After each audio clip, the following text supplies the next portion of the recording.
各位，我係陳小明，我今晚帶大家睇天氣。一股偏東氣流同偏南氣流喺廣東沿岸匯聚，造成咗廣州同惠州嘅暴雨，當地1小時雨量達到50毫米，係1月同冬季嘅第一名。本港亦都錄得幾毫米雨量，上水就更加錄得10毫米雨量。本港今日天氣清涼，市區最高氣溫大約19至20度，新界大約18至19度。市區錄得大約15至16度低溫，新界由於受到強烈嘅輻射冷卻影響，錄得13至14度，而上水錄得更加低溫，係大約11.7度，達到天文台嘅寒冷天氣標準。現時氣溫大約18度，相對濕度78%。我哋先嚟睇下未來嘅天氣啊！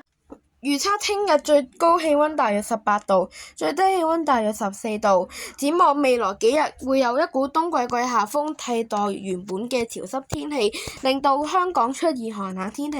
預計8到9號會低至9度。我哋先嚟睇下世界嘅天氣啊！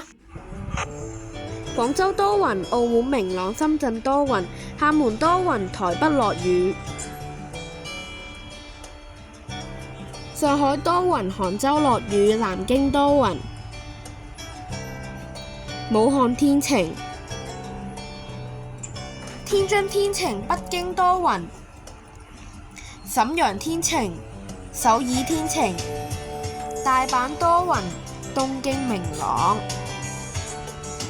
曼谷大霧，吉隆坡雷暴，新界坡雷暴，雅加達落雨，胡志明市落雨，馬尼拉落雨，墨爾本明朗，悉尼驟雨，布里斯班雷暴，奧克蘭落雨，溫哥華明朗，三藩市落雨，洛杉磯落雨，紐約驟雨，多倫多驟雨，羅馬大霧，蘇黎世多雲，巴黎落雨，法蘭克福落雨，倫敦多雲，阿姆斯特丹落雨。